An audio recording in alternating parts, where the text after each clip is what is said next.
No judgment whatsoever, right? Again, I'm not here to, it's not a moral thing. I'm just talking about what I do is I look at things through the lens of biology and in particular through neuroscience, but some other fields as well.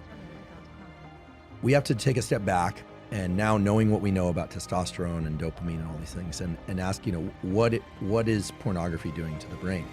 Well, first of all, it's triggering the release of dopamine and in the short term testosterone by the observation of sex, not actually engaging in human contact. So think about the young brain being significantly more plastic and willing to rewire than the adult brain. Absolutely, there's no question about it. It's hyperplastic. Yeah. And of course it can rewire again, but you think about somebody who engages in a lot of porn watching, right? Watching porn, and that person is getting dopamine and testosterone increases by observing sex and not actually by engaging in human contact, okay? So that's concerning, right? And obviously the people vary, but it should come as no surprise that a lot of these people have trouble with romantic interactions when they do happen, right? Because their brain isn't conditioned to respond to those, right? And there's variation there, I'm sure. And these are private matters, so there aren't good data because there aren't laboratory experiments that you could do on this sort of thing that someone will probably do those experiments eventually. But also dopamine seeking is what triggers the increase in testosterone. But as we just talked about it, with repeated dopamine seeking or triggering of dopamine release, it starts getting diminished. So pretty soon that behavior is not causing the release of testosterone. Now people are just doing it compulsively to try and get some little droplet of dopamine out of their brain.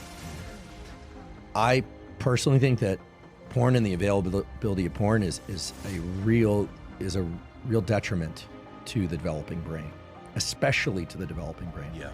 Now it sounds like you rescued the behavior, and it takes some discipline, right? I imagine, and it's one of those things that it's also anxiety-less compared to dating and relationships where people are vulnerable on both sides and have to negotiate things like consent and timing and, and communication and all the things that are really hard to do, but are essential to do. That's key. So I think pornography is a serious issue. And because of the way that it taps into these very primitive systems, it's as serious in my mind as some of the other drugs of abuse, like the opioid crisis. And talked about cell phones. You ever notice that when you get on a phone and you're scrolling Instagram, it's like a lot of fun. Like, this stuff is cool. You're seeing people. And then sometimes you're on there and like, this doesn't feel good, but I'm doing it anyway. Yeah. I'm just doing it.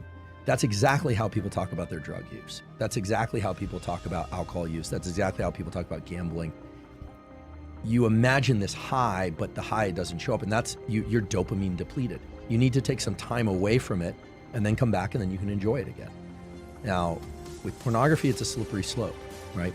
There's also a whole aspect of pornography, which is that if people are pursuing pornography and they're not pursuing relationships, there is the potential that they reach their 20s and 30s and they are truly dysfunctional in terms of, look, every species has two major goals: protect the young and make more of itself. Whether or not you decide to have children or not is a personal issue. I personally don't have children. I may someday, but every species protects its young. The maternal aggression is amazing, right? A mother protecting its young, there's nothing like it in the animal kingdom. Actually, that's not triggered by testosterone, that's triggered by estrogen, which is interesting. But the parents of every species try and protect the young, and they try and make more young. This is every species is driven to do that. And you think about what porn and masturbation, these things really are. I'm not calling them sinful. What I'm saying is they are potentially addictive, especially with the availability of pornography. So, beware. Just everyone's different, and people have to be careful about these circuitries. You really need to protect them. They are super valuable. And so I would say, in keeping with our theme of what are the other things to do to support testosterone, would be don't engage. I would avoid pornography, frankly. I really would. I would, maybe everyone's got their threshold for what's too much. For some people, that might be, the number might be 0. For other people, it might be something different, and it's going to vary.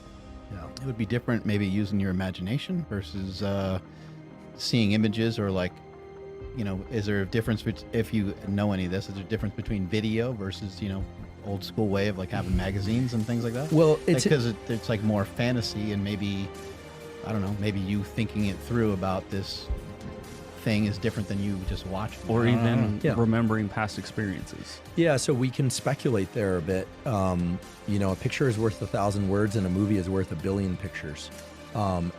When it comes to the impact that it has on your nervous system. That's a bar. Exactly. And so, I